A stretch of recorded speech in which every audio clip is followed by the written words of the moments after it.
안녕하세요. 오늘도 사연살롱을 찾아주셔서 감사합니다. 한 3년 전쯤 유방암 선고받고 열심히 치료하여 많이 회복된 60대 아줌마예요. 옛날엔 60대라 하면 할매였는데 지금 저한테 할매라고 하면 기분 나쁠 것 같아요. 물론 항암 수술과 항암 치료 등을 거치며 머리도 다 빠지고 살도 쪽 빠져버려서 제가 봐도 할매 비주얼이긴 하네요. 젊은 시절 늘 통통했기에 365일 다이어트를 해야 했던 때가 오히려 그리워요. 지금은 특히나 볼살이 왜 이리도 빠져버렸는지 해골이 따로 없습니다. 겪어본 분들은 아시겠지만 항암 과정은 무척이나 힘들었어요. 전 완전 초기에 발견된 게 아니라 2기와 3기 사이쯤에서 발견하여 적극적으로 항암을 해야 살 수 있었죠. 제 옆에 딱 달라붙어서 간병해준 딸내미가 없었다면 전 지금쯤 이 세상 사람이 아니었을지도 모르겠네요. 가엾고도 대견스러운 우리 딸내미. 너무 미안하게도 우리 딸내미는 몇 년간 절 간병한다고 생업도 뒤로하고 연애도 못해보고 30대가 되어버렸네요. 요즘은 결혼을 늦게 하는 추세라지만 그래도 애미로서 우리 딸이 30대 중반이 넘어가기 전에 얼른 시집을 보내고픈 마음입니다. 사연을 듣는 여러분 중에 괜찮은 사윗감을 알고 계시는 분은 중매 한번 서주세요. 우리 딸 진짜 예쁘고 착하고 똑똑하답니다. 제가 보증할게요. 제가 너무 딸 얘기만 하다 보니 외동딸 하나 있는 걸로 착각하시는 분도 계시겠죠? 전 아들 둘에 막내딸 하나, 이렇게 3남매를 낳았답니다. 하지만 아들 둘과는 제가 암에 걸린 걸 알았을 즈음 절연하고 말았어요. 어찌 보면 암에 걸린 것도 두 아들놈들이 한평생 내게 스트레스를 줘서인지도 모르겠네요. 그 정도로 제게 아들들은 자식 새끼가 아니라 악마 같은 존재였어요. 어떻게 자기 자식들을 악마라고 표현하는지 제가 독해 보이시나요? 제가 살아온 얘기를 들어보시면 제 마음을 충분히 이해하실 수 있을 거예요. 아들들만 생각하면 요즘에도 자다가 눈이 번쩍 뜨입니다. 하도 억울하고 분통해서요. 오죽하면 항암치료 중에도 우울증 약은 빼놓지 않고 복용했을까요? 다 두 아들놈 탓이죠. 지내 어졌을 적 아팠을 때는 한밤중에 들쳐업고 병원까지 뛰어가기도 하고 밤새 간호한 적이 한두 번이 아니었는데 자식 새끼 키워봐야 하나 소용없다는 말이 어느 정도 사실이더군요. 머리가 점점 커지니 엄마인 저를 무시하고 속여먹고 개 난리를 피우더군요. 급기야 제가 암에 걸렸을 땐 진짜 후레자식같이 행동하여 제가 기함을 토하고는 천륜을 끊어버렸죠. 지금까지 살면서 제일 잘한 행동인 것 같아요. 요 몇 년간 소식도 안 듣고 보지도 않으니 아주 살 것 같습니다. 전 죽을 때까지 딸 하나만 내 자식이라 여기고 살아가려 해요.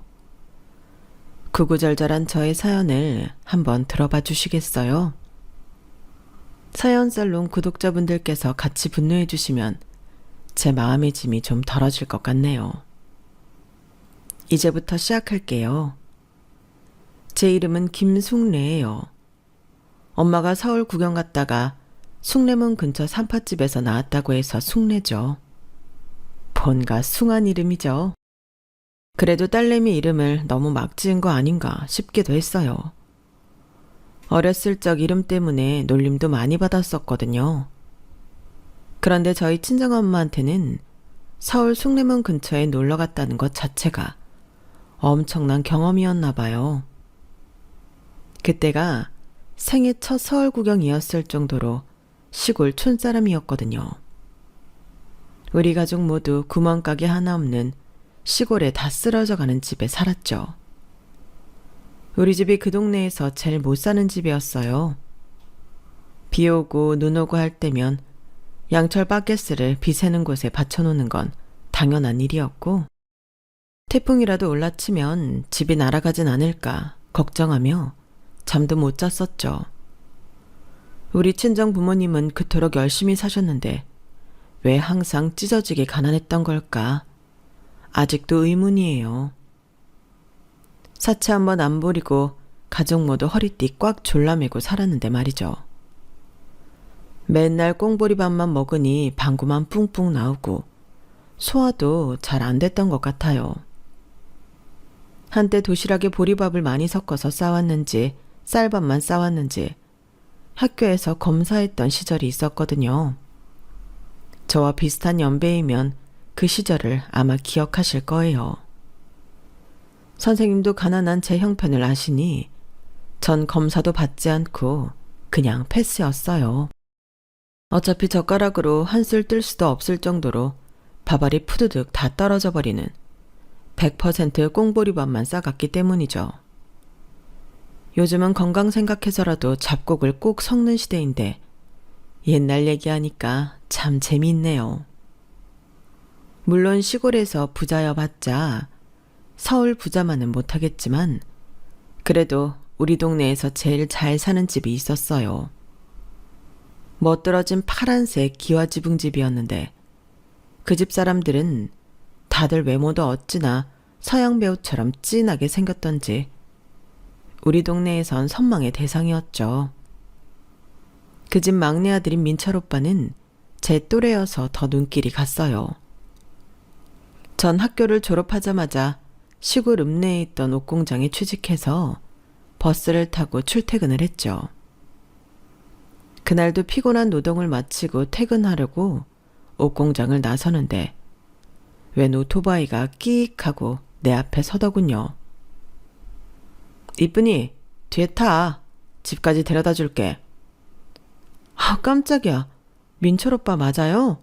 이 오토바이는 어디서 났대요? 저는 못 이기는 척하며 민철 오빠의 오토바이 뒷좌석에 탔죠.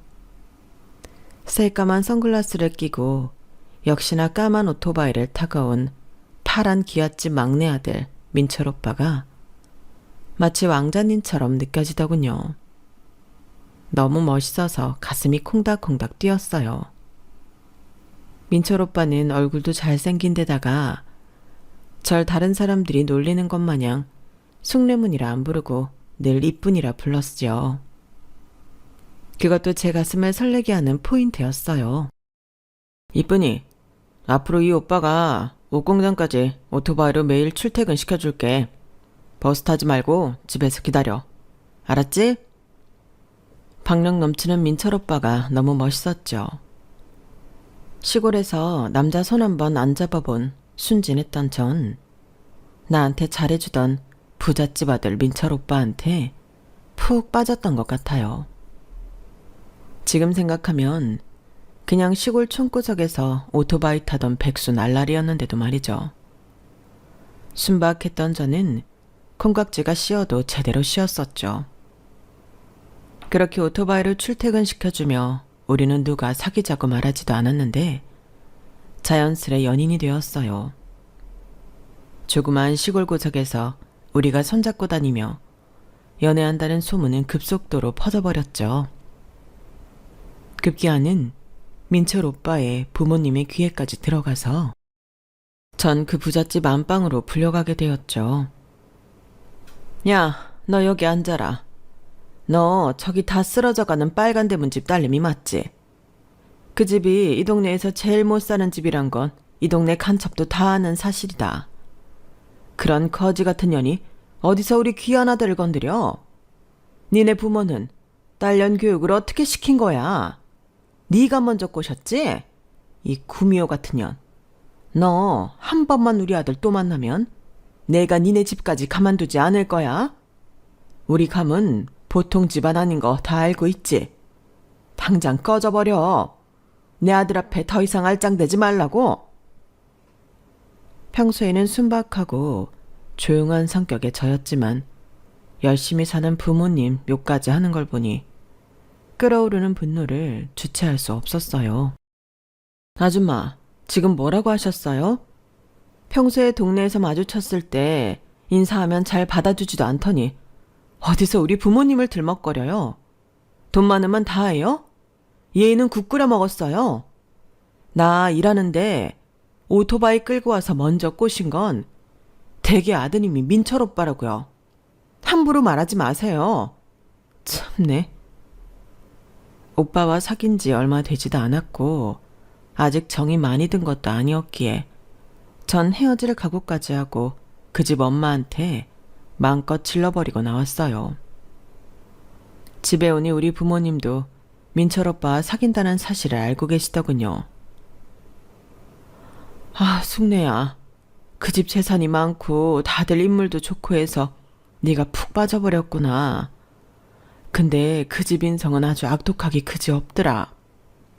마을 사람들이 인사해도 콧방귀도 안 끼고 말이야. 그런 집에 시집가면 네가 마음고생이 심할 테니 그 집 아들 만나지 말거라. 알아요. 저도 다 안다고요. 우리 집 못 산다고. 안 그래도 그 집 아줌마가 나더러 거진이 어쩌니 한창 욕 듣고 나왔는데 엄마까지 이러실 거예요 정말? 아, 속상해. 괜히 우리 엄마에게 모진 말까지 해가며 집을 뛰쳐나와 버렸어요. 참으로 철없는 행동이었죠. 저도 남친에 대한 마음을 접고 있었는데 남친은 그럴수록 더욱더 적극적으로 제게 다가왔어요. 우리 같이 서울로 야반도주 해버릴까? 나도 시골 촌구석 생활이 지겨워 죽겠어. 사내가 한번 이 세상에 태어났으면 서울 땅 한번 밟아봐야지. 난 너만 있으면 돼, 우리 이쁜이. 저도 좀 솔깃하긴 했지만 소심한 제가 엄마 아빠 곁을 떠나기란 쉽지 않았죠. 우리는 양가 부모님의 반대 속에 비밀 연애를 이어갔어요. 늦은 시간에 외출을 못하니 돌담이로 손을 뻗어 손만 잡기도 하고 물레방앗간에서 몰래 뽀뽀도 하고 그렇게 비밀 데이트를 즐겼죠. 그러다 덜컥 임신이 되어버렸어요. 아직 20대 중반의 나이였는데도 결혼도 안 한 아가씨가 임신이라니. 동네 창피해서 숨기고만 있다가 배가 불러오는 통에 다 들키고 말았죠. 그 사실을 안 악독한 남친 엄마는 쌩 난리를 치더군요. 야, 이 미친년아. 네가 기어이 애까지 만들어 우리 아들 바짓가랑이를 잡고 늘어지냐? 임신은 다 여자 탓이야. 네가 조심했어야지. 애만 들어오면 내가 결혼 허락해 줄 줄 알았냐? 참, 천만의 말씀이다. 자, 너 이거 마셔라. 이 약 먹으면 아무리 임신 중기라도 애가 단번에 떨어진단다. 너무 열이 받아서 그 약이 들은 컵을 마당에 던져버렸어요. 유리컵이 쨍그랑하고 산산조각이 났죠. 어머님이나 처마셔요. 난 이 아이 혼자 살아도 꼭 낳을 거니까 상관도 하지 말라고요. 침을 뱉고 그 집을 나와버렸어요. 내 뱃속에 아이가 있으니 소심했던 내 성격도 여장군으로 변하더군요. 내 아이를 지키기 위해서 말이죠. 남친은 집안의 만류에도 불구하고 임신한 저를 극진히 돌봐주었고 그새 만삭이 되어 아기 낳을 날이 다가왔죠.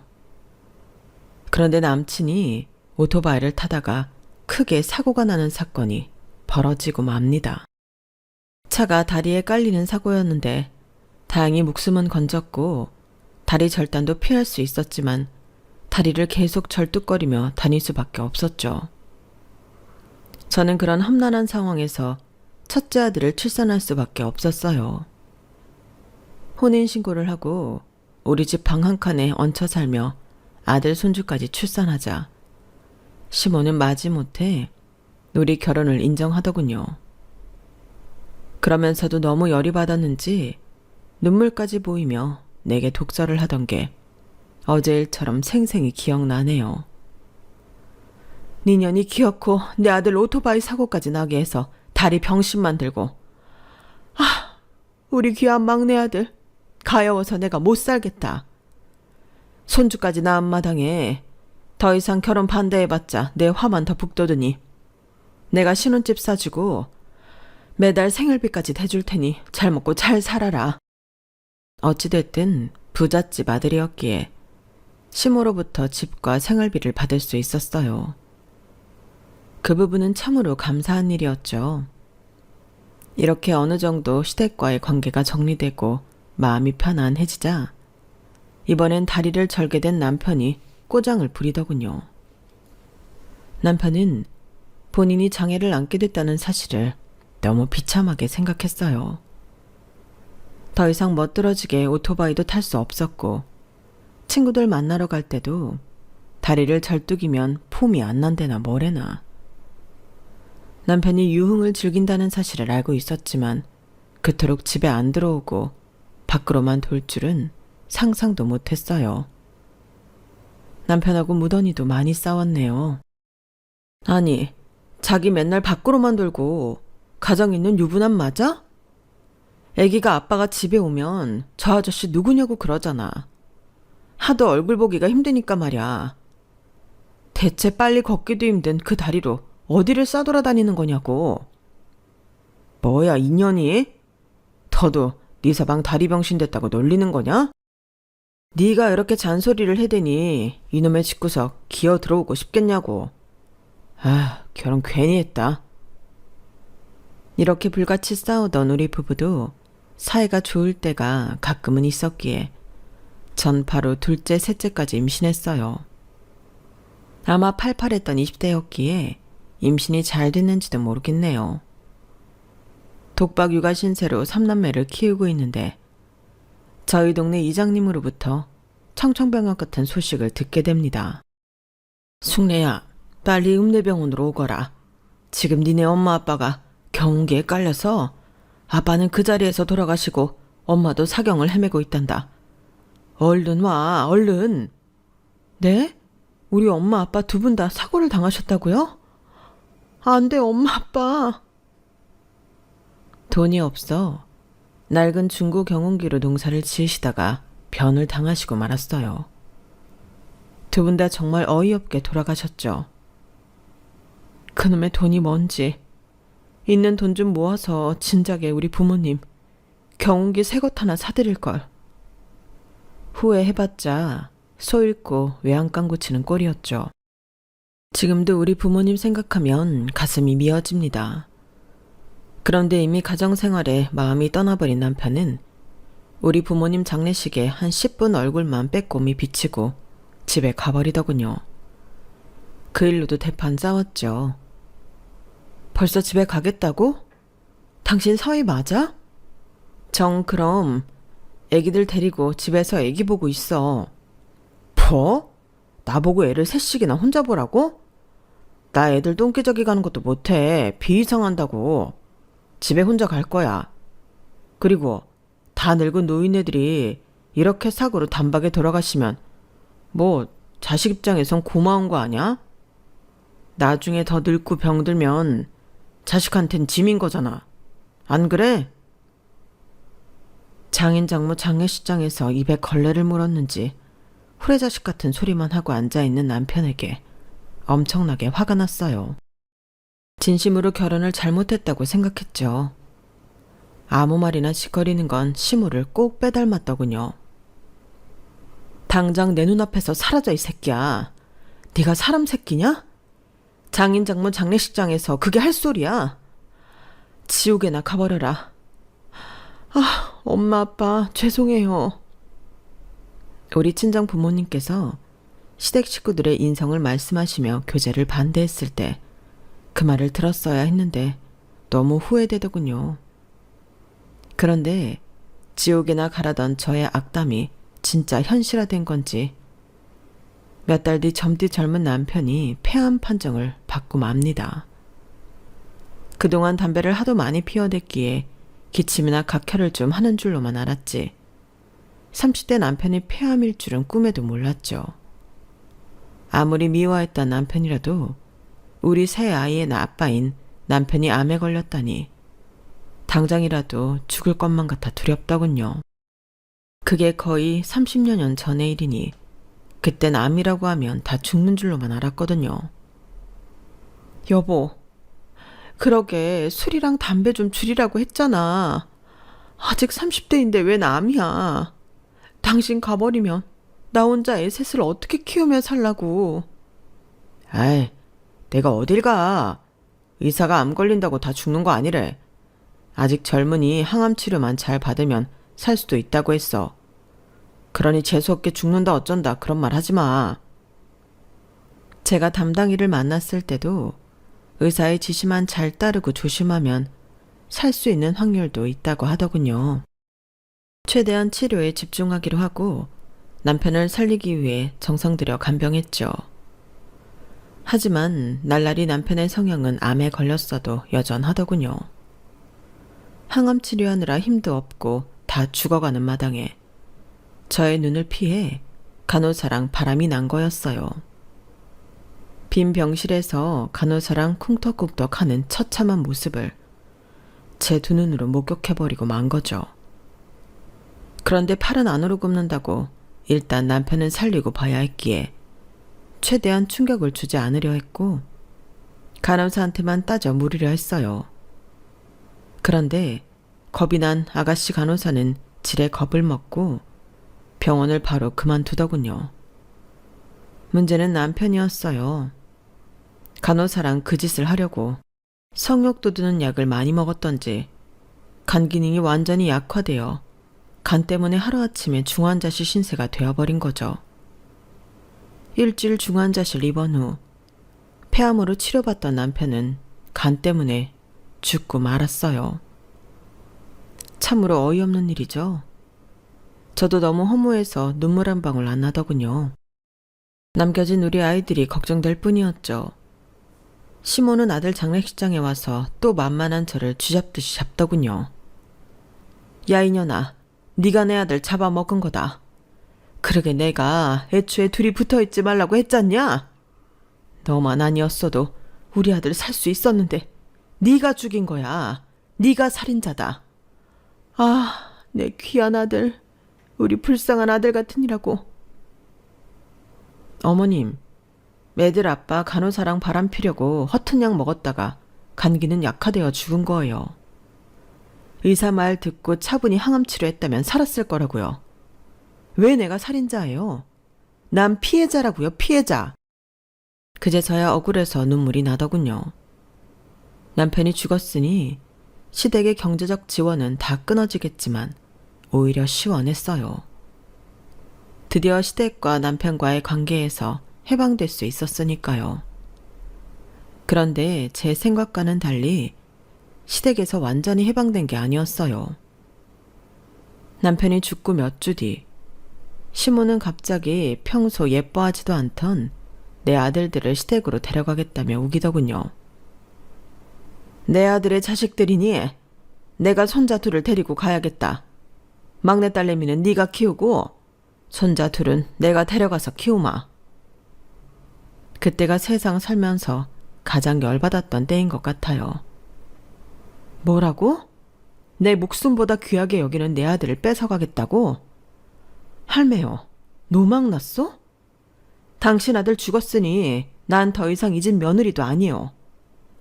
평소에 손자를 예뻐하지도 않았으면서 갑자기 뭔 지랄이야. 당장 꺼지지 않으면 경찰에 신고할 거야.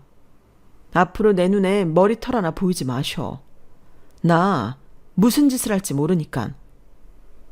말도 안 되는 시모한테 엄포를 놓자 깨갱하고 사라지더군요. 그때 당시엔 내 아들들이 마냥 사랑스럽기만 했죠. 진짜 내 목숨보다 더 소중한 새끼들이었어요. 나중에 그 아들들이 내게 후레자식보다 못한 짓을 할 줄은 꿈에도 몰랐죠.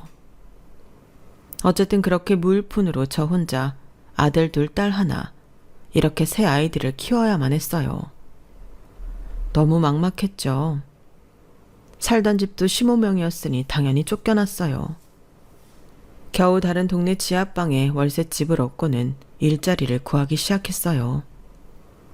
너무 다행히도 주인집 할머니가 좋으신 분이라 우리 아이들을 좀 봐주신다고 하더군요. 그 시간을 쪼개 돈을 벌러 다녔죠. 파트타임 알바로 어느 정도 돈을 모았지만 새 아이들을 키우려면 턱없이 부족했어요. 그땐 은행 업무 볼 줄도 몰랐는데 어쩌다 대출이라는 게 있다는 사실을 알고는 내 가게를 내봐야겠다는 생각을 했죠. 거의 올 대출로 말이죠. 음식 솜씨 좋은 친정엄마 어깨너머로 배운 요리 실력으로 돈가스 집을 냈어요.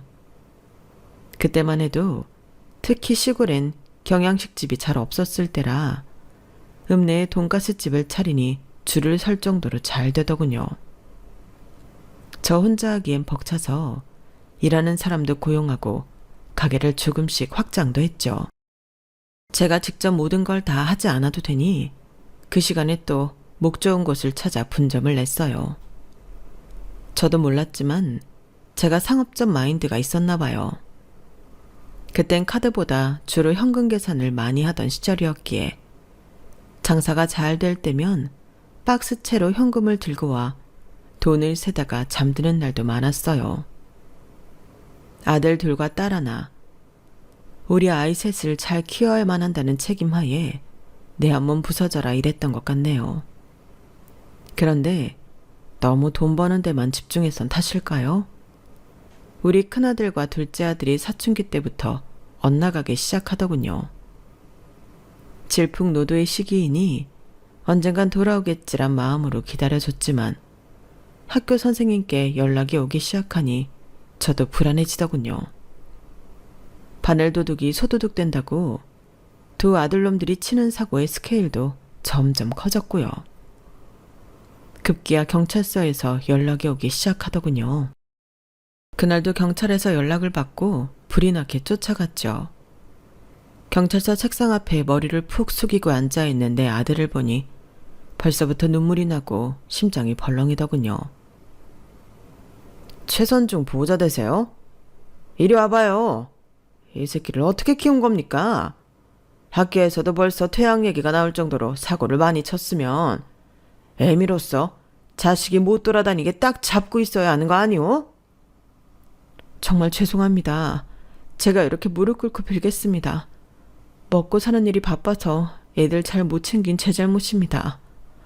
한 번만 용서해 주세요. 네? 이번엔 안 됩니다. 이 새끼는 정상이 아닙니다. 정신병원에 가둬도 시원찮을 판이라고요.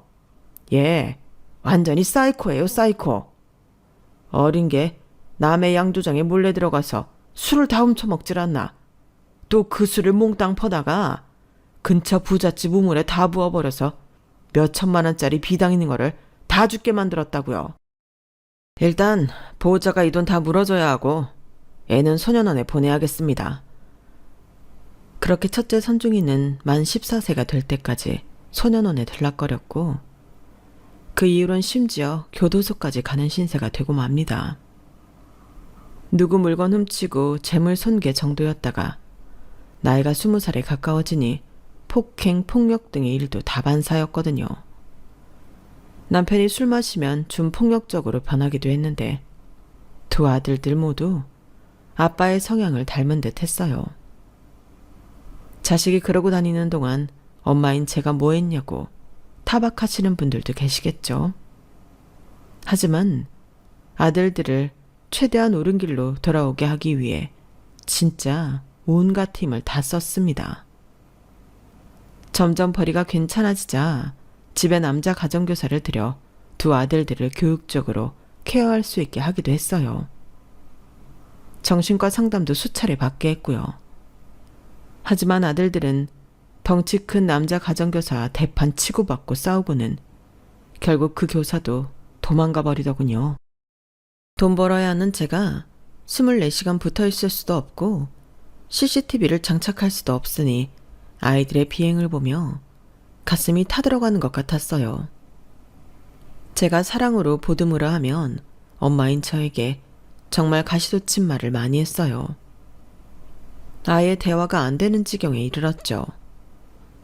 에이, 또 잔소리야? 엄만 그냥 돈이나 대줘. 내 인생 내가 살 테니 간섭하지 말라고. 천만 다행인 것이 제 딸은 제 성격을 닮았는지 온순하고 착했어요. 공부도 정말 잘했죠. 두 아들들한테 이 사건 저 사건으로 융단 폭격을 맞고 너무 화가 나거나 눈물을 흘리고 있을 때면 우리 딸이 절 위로해 주었어요. 엄마, 오빠들은 이미 틀린 것 같아. 그냥 저대로 살다가 크면 독립해서 살게 냅두고 우리들이 오붓하게 살아요. 내가 효도 많이 할게. 더 이상 오빠들 때문에 엄마가 맨날 남한테 무릎 꿇고 빌고 욕 듣고 하는 거 싫어. 엄마 속 끓이지 말고 건강 챙겨요. 고맙다, 우리 착한 선아. 내가 너 때문에 산다. 우리 막내딸의 위로처럼 두 아들놈들이 개차반으로 살건 말건 조금 신경을 덜 쓰고 내가 하고 있는 일들에 집중했어요. 그래야 내가 살 수 있을 것만 같았거든요. 그동안 말썽쟁이 아들들 때문에 원형 탈모가 심하게 와서 머리가 군데군데 허옇게 다 빠져버렸죠. 마음을 다잡고 돈가스 가게 분장까지 총 4군데에서 벌어들인 돈으로 땅을 사고 건물을 지었어요. 그땐 땅값이 그리 비싸지 않았어요. 도로가에 있는 땅 50평을 사서 그 위에 있던 낡은 주택을 허물고 건물을 지었죠. 맨 위에 주인 세대를 만들고 그곳에 아이들과 들어가 살며 월세를 받았어요. 그 건물이 나중에 수십억이 될 줄은 꿈에도 몰랐어요. 살아보니 결국 돈이 돈을 버는 거더군요. 다행히 내 사주에 돈이 좀 있는 건지 돈을 모으는 건 나름 수월했어요. 가난한 집에서 태어나 찢어지게 고생한 거나 말썽꾸러기 아들들 키우면서 속 끓인 거에 비하면 다소 쉽게 느껴졌죠. 그런데 갑자기 성인이 된 첫째 아들이 결혼을 하겠다며 웬 아가씨를 집으로 데려오더군요. 결혼 얘기도 뜬금없었지만 나시티 입고 온 아가씨 외모가 더 어이없었죠. 전신에 초록, 빨간, 검정 문신들이 왜 이렇게 많던지 뽀얗고 날씬한 몸매와 피부가 아깝게 느껴질 정도였어요. 엄마, 나 말이랑 결혼할 거야. 말이 진짜 끝내주게 새끈하지. 나 기술 배워서 호주 가서 돈 벌면서 색시랑 같이 살려고. 일단 처음 정착하는 돈만 좀 대주세요. 네? 뭐? 결혼? 호주? 이민을 가겠다는 거야? 아니, 너무 갑작스러워서 엄마는 당황스럽구나. 큰아들 선중이는 엄마인 저에게 일단 돈만 달라더군요. 기술 배우는데도 돈이 들어간다면서요. 그런데 지금까지 백수 논팽이로 온갖 나쁜 짓만 하고 다니던 큰아들이 기술을 배워 호주에서 잘 살아보겠다는 말에 귀에 솔깃했어요. 그래서 호주에서 정착할 수 있는 돈을 주고 잘 살기를 매일 기도했죠. 큰아들 내외는 곧 아들을 낳았다며 손자 사진을 보내기도 하더군요. 멋들어진 호주 자연환경을 배경으로 가족 사진을 찍어 가끔 보내줬는데 우려와 달리 잘 살고 있는 것 같아서 한시름을 놓았답니다. 그 즈음엔 모아놓은 돈도 꽤 되었기에 대출 끼고 원룸 건물 한 채를 더 살 수 있었어요. 호주에서 큰아들로부터 편지 한 장이 날아왔어요. 엄마, 저 선중이에요. 호주 물가가 워낙 비싸서 우리 가족 생활비가 너무 많이 들어가네요. 내가 번 돈으로는 도저히 커버가 안 돼요. 손자도 낳아서 돈이 많이 들어가니 엄마가 이번에 산 원룸 건물 월세 내 앞으로 계속 주면 안 될까요? 저 진짜 열심히 살고 있어요. 부탁드려요, 엄마. 네? 이토록 구구절절하게 쓰여 있는데 엄마로서 돈을 안 주기가 어려웠어요. 둘째 아들은 돈을 펑펑 써댔지만 저와 딸내미는 진짜 아껴서 쓰고 있었기에 그래도 자산은 점점 늘어나고 있었거든요. 머나먼 타국에서 고생하고 있을 아들을 생각하니 안타깝고도 기특한 마음이 들어서 원룸 월세를 큰아들 앞으로 계속 넣어줬죠. 그나마 정신 차려서 다행이라 생각하고 말이죠. 문제는 둘째였어요. 둘째 놈은 성인이 되기 전부터 여자 문제로 아주 속을 썩이더군요. 우리 아들로 인해 피해를 본 여자들이 부모와 함께 집으로 쳐들어와 깽판을 부린 적도 있었죠. 야, 이 아편네야. 아들놈을 어떻게 키웠길래 사기꾼으로 만들어 우리 딸을 농락시켜. 당신 아들 어딨어? 최선우 이 새끼 어딨냐고. 대체 무슨 일인가요? 말씀이라도 들어보고 사죄드리고 손해배상하겠습니다. 제발 진정하시고 앉아서 차분히 말씀 좀 해주세요. 니년 아들이 의사라고 속여서 우리 딸하고 결혼한다며 개원 비용 대달라고 돈 뜯어낸 게 한두 푼인 줄 알아? 알고 보니 양다리도 아니고 동시에 새 여자한테 똑같은 짓을 했더구만. 당장 깜빵에 집어넣을 거야. 어딨어 니 아들? 전 또다시 손이 발이 되게 납작 엎드려 빌어야 했고 둘째 아들은 경찰서와 법정에 들락날락 거려야 했죠. 얼마 안 지나 이번에는 웬 중년 남성이 우리 집에 찾아와 저한테 삿대질하며 소리 지르더군요. 당신 아들이 50대인 내 와이프 꼬셔다가 바람핀 거 들켜서 지금 고3인 내 딸이 가출하고 우리 집안 아주 쑥대밭이 됐다고.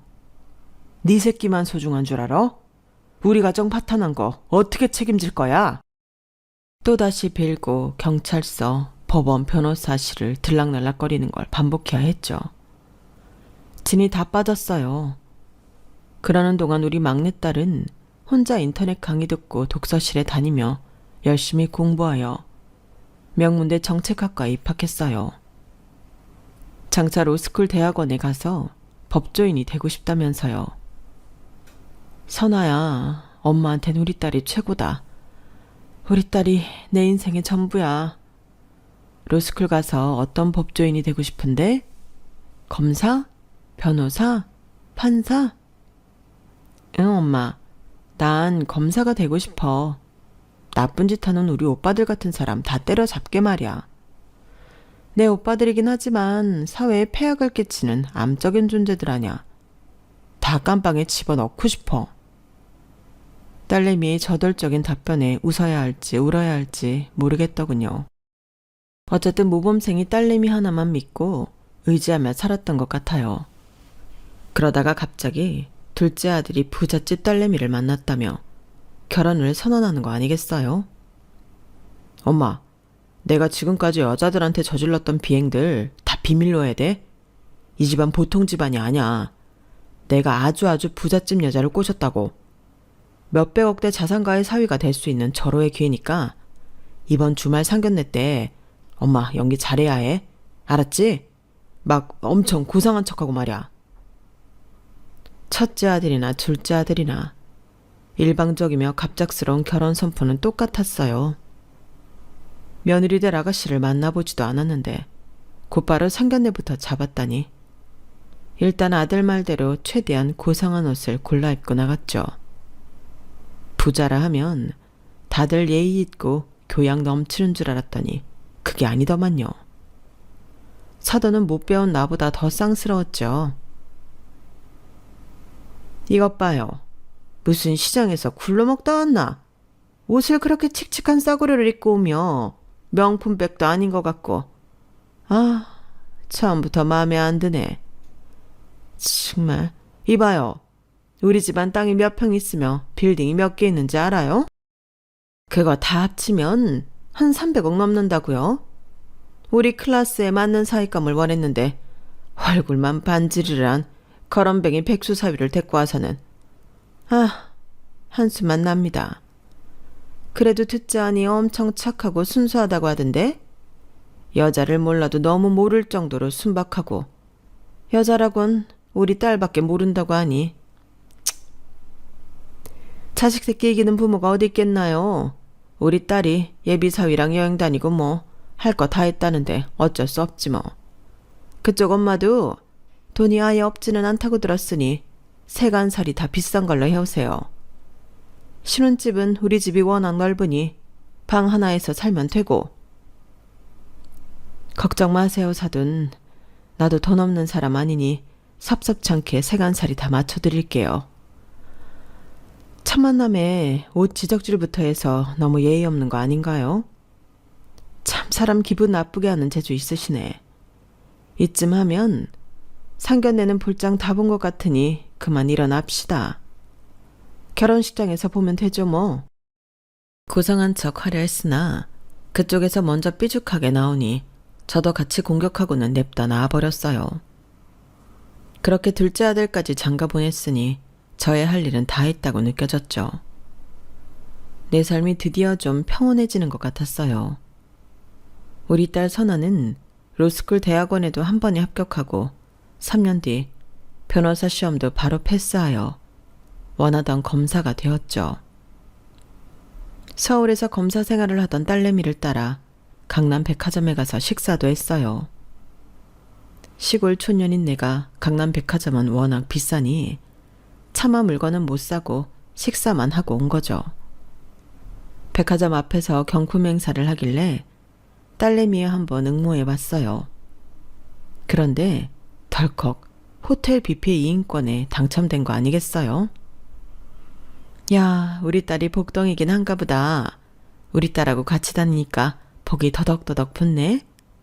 선아야, 엄마랑 다음 주에 여기 뷔페 한번 가보자. 네 덕분에 엄마가 한 번도 안 가본 호텔 뷔페를 다 가보는구나. 돈이 없진 않았지만 허리띠 졸라매고 사는 게 몸에 배어버렸기에 그때까지 호텔은 물론 호텔 뷔페 한번 가본 적이 없었죠. 딸과 함께 가본 호텔 뷔페엔 럭셔리한 음식들도 정말 많더군요. 눈이 휘둥그레해졌죠.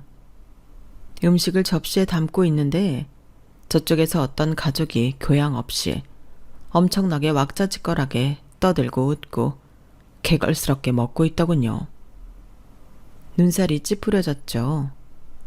그런데 그 가족 중 아빠로 보이는 사람의 얼굴을 확인하고는 깜짝 놀랐어요. 바로 호주로 이민 간 내 큰아들 아니겠어요? 아니 선중아, 너 한국 나왔어? 애기 방학 때 잠깐 나온 거야? 엄마한테 왜 말 안 했어? 너 호주로 이민 간 뒤로 몇 년간 한 번도 한국 안 나왔잖아. 제 얼굴을 보고 마치 귀신이라도 본양 아들과 며느리는 얼어붙어 버렸어요. 그러자 그 옆에 있던 아주 어린 꼬마가 얄궂은 멘트를 날리더군요. 할머니, 그 돈 대주는 돈줄 할머니 맞아요? 우리 아빠가 맨날 돈줄이라고 부르던데. 우리 호주 아니고 서울 강남 살아요. 호주가 어디야 아빠? 나 호주 가고 싶어. 뭐? 돈줄 할머니? 너 이게 어떻게 된 거야? 호주 이민 간다는 건 다 뻥이었단 말이냐? 엄마한테 사기친 거야? 호주 물가 비싸다며 원룸에서 나오는 월세 매달 1,000만 원이 넘는 돈 가져가 놓고 서울 강남에서 오지게 놀고 있었던 거야? 명절이며 엄마 생일, 어버이날에 한 번도 안 찾아오고 말이야? 이 나쁜 놈, 괘씸한 놈, 며느리년, 니년도 똑같아. 이 나쁜 것들. 옆에 있던 딸내미도 한마디 했어요. 오빠, 나 이제 로스쿨 졸업하고 검사 됐어. 오빠건 뭐건 나쁜 짓 하고 이렇게 사기쳐 먹으면 다 기소해버릴 거니까 앞으로 내 눈앞에 띄지 마. 알았어? 엄마, 가요. 저와 딸내미 뒤에 대고 큰아들의 다급한 외침이 계속됐어요.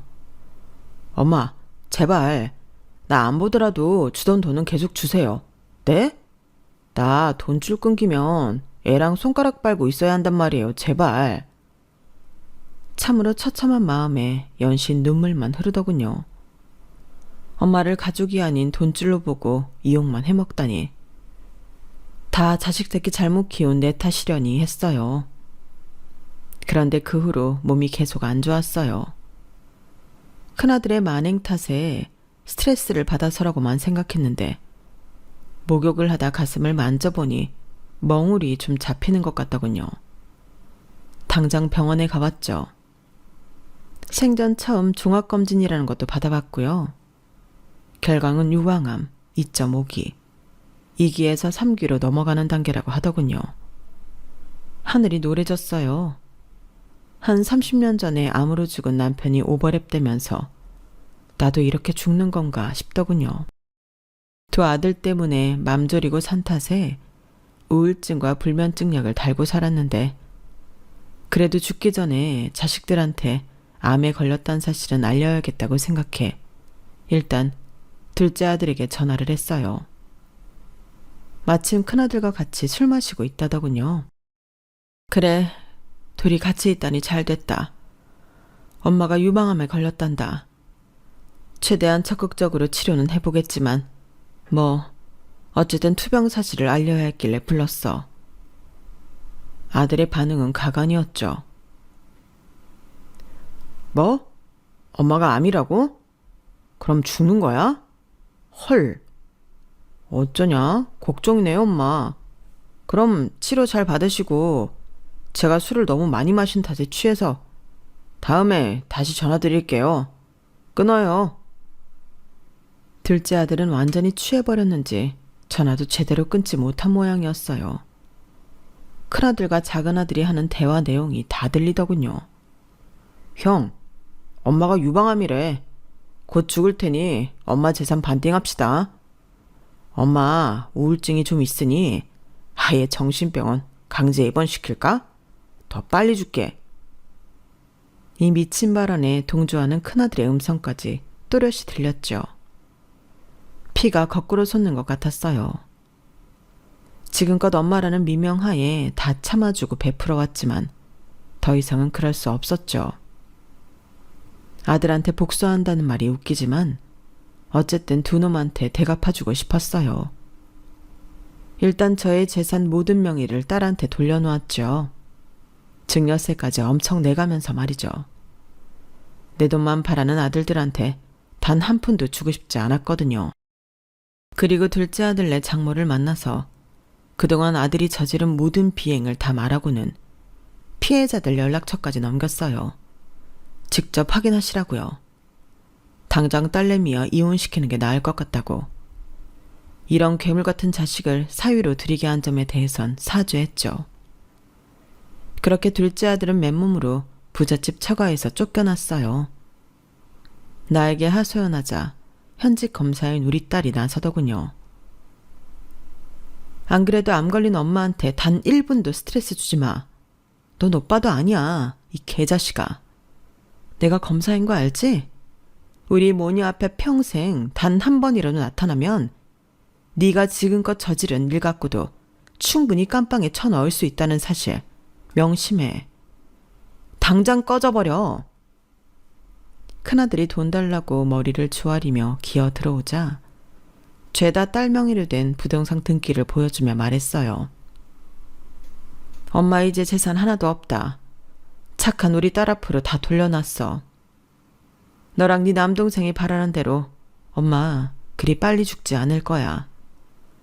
어쨌든 돈 한 푼 없으니 나가서 개털이 되든 말든 마음대로 살아. 넌 사람 새끼도 아니야. 악마라고. 큰아들은 제 앞으로 된 재산이 하나도 없다는 소리에 실망한 듯 떠나더군요. 그 후로 그놈 소식도 들을 수 없었죠. 그렇게 두 아들과 절연하고 가뿐한 마음으로 항암 치료에 들어갔어요. 딸내미는 병간호를 하겠다며 검사라는 직업도 때려치우고 엄마인 제 곁을 지켰어요. 엄마, 걱정 마. 평생 먹고 살 수 있는 자격증이니까 나중에 변호사 개업해서 또 열심히 일하면 돼. 같은 법조인인데 뭐. 난 일단 엄마를 살리고 봐야 해. 엄마 없으면 나 혼자 어떻게 살아? 안 그래? 고맙다 내 딸아. 어려서부터 네가 내 전부라고 말해왔는데 이젠 진짜 그렇게 됐네. 정말 고마워. 우리 딸 덕분에 내가 하루라도 더 살아갈 희망이 생겼어. 엄마 치료 열심히 받을게. 그렇게 적극적으로 치료에 임한 결과 아직 5년이 지나지 않아 완치 판정은 받지 못했지만 나름 건강하게 잘 살고 있습니다. 혹시라도 암 판정을 받고 시리에 빠진 분들이 있다면 튼튼하게 이겨낸 절 보며 희망을 가지셨으면 좋겠어요. 아참, 항암 치료 전에 본인에게 스트레스 주는 요인이 있다면 과감하게 다 떨쳐내시고 말이죠. 평생 가족을 위해 헌신했다면 이젠 자기 자신을 위해 좀 이기적으로 살 때도 된 것 같습니다. 병이든 개인사든 무엇으로 인해 고통을 받았던 분들, 이젠 꽃길만 걸으시길 간절히 기도하겠습니다. 감사합니다. 여러분, 사연 댓글에 응원과 현명한 조언 부탁드려요. 좋아요와 구독은 저에게 큰 힘이 됩니다. 오늘도 좋은 일 가득하세요.